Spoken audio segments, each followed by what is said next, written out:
Smart Ideas avec BNP Paribas. Découvrez des entreprises à impact positif.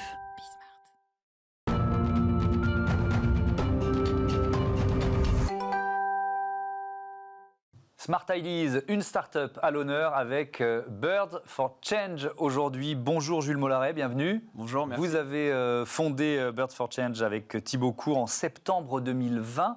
Avec quelle idée ? L'idée d'avoir un impact, en fait. Le constat, il est connu, c'est qu'on a une crise environnementale, on a des problèmes majeurs. Et l'idée, c'est comment on arrive à changer les comportements de manière rapide et de manière efficace. Et on s'est dit, pourquoi pas collaborer avec la nature pour réussir à changer les comportements. Donc c'est utiliser l'intelligence des oiseaux, de certains oiseaux, notamment les pies, les corbeaux, les corneilles, pourquoi ? Pour ramener des déchets, c'est ça ? En fait, oui, tout simplement, c'est des oiseaux qui sont extrêmement intelligents, qui, grâce à des millions d'années d'évolution comme la nature. Et en fait, on s'est rendu compte que ces oiseaux sont capables, et en fait, même au quotidien, d'utiliser des objets pour se servir à eux-mêmes, etc., pour trouver de la nourriture. Et l'idée, c'est de dire pourquoi pas en fait, que ces oiseaux récupèrent des déchets en contrepartie d'une récompense alimentaire, donc via le système de récompense. Ouais. Et le message derrière ça, c'est vraiment de créer l'électrochoc. Peut-être que c'est celui que vous avez eu la première fois, ou en général la première fois que les gens entendent ça, c'est de se dire si les oiseaux sont capables de ramasser des déchets, pourquoi pas nous, quoi. Ouais. Et donc ça passe par quoi ? Par une machine dans laquelle ils rament. J'essaie, parce que ça semble tellement dingue qu'on a du mal à imaginer, à visualiser comment ça fonctionne. Très simplement, en fait, c'est une sorte de poubelle intelligente qu'on est en train de développer. Donc les prototypes sont déjà en place, qui est sur un poteau. Et l'idée, c'est que les oiseaux, en fait, viennent directement sur cette machine avec une plateforme, voilà.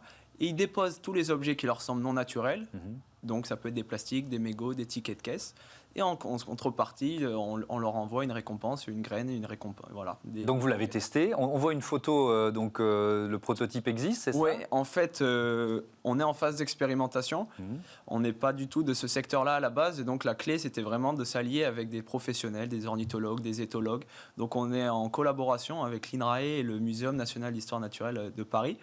Et le but, là, c'est de prouver que ça fonctionne, de montrer l'efficacité de la solution. Il y a déjà eu des expériences qui montraient ça, mais nous, notre clé, c'est de montrer qu'il n'y a pas d'effet néfaste sur les oiseaux, connaître l'efficacité de la solution. Et donc aujourd'hui, il y a 2 machines qui sont au Jardin des Plantes en expérimentation. Ouais. Avec ce chiffre, ce constat qui est édifiant, pour ne pas dire désespérant, 30 milliards de mégots, par exemple, jetés chaque année dans la nature en France.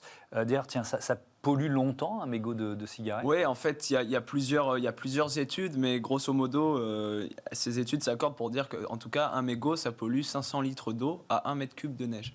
Donc quand on sait que rien qu'en France, c'est 30 milliards de mégots qui finissent dans la nature chaque année. Et par exemple, pour les stations de ski, pour chaque remontée mécanique, parce que c'est aussi une de nos cibles, les stations de ski, sous chaque remontée mécanique de chaque station de ski, on retrouve 30 000 mégots. Et un mégot pollue 1 mètre cube de neige. Donc en fait, en 96 heures, dès la fonte des neiges, toute la pollution est déversée dans la vallée jusque et dans la mer. Donc vous êtes sur un modèle entrepreneurial, hein, c'est une entreprise que vous êtes en train de créer. Comment vous l'imaginez, ce modèle ? En fait, ce qu'on propose, nous, donc on a à la fois des cibles qui sont du domaine public, donc des villes, des collectivités, des métropoles, et à la fois du domaine privé, que ce soit des parcs d'attractions, des entreprises, dans le domaine de l'immobilier, etc. L'idée, en fait, c'est de mettre en place notre machine, donc, comme service, où donc, on forme les oiseaux sauvages qui sont sur terrain, du coup, avec aucun contact avec l'humain, à venir en fait, collecter les objets de ce terrain-là, repartir avec des récompenses, et ensuite, on propose toute une gamification, un peu de nudge pour changer les comportements. Donc en fait, l'idée, c'est très clairement de mettre une poubelle aussi pour l'humain, qui est reliée à celle des oiseaux, avec un compteur, et en disant, aujourd'hui, les corneilles de Paris ont collecté 900 mégots, combien pour l'humain ? 30 ? Est-ce que c'est assez ? Toi qui passes à côté, pourquoi pas en ramasser 2-3 de plus, quoi. Super bonne idée, bravo, bon vent à Bird for Change, on vous souhaite le meilleur. Merci Jules Mollaret. Voilà, c'est la fin de cette émission. On se retrouve alors, comme il y a les box évidemment, avec en horaire de diffusion 9h midi, 20h30 pour Smart Impact. Et puis c'est visible aussi sur le .fr 24h/24 et 7 jours sur 7. Salut à toutes et à tous.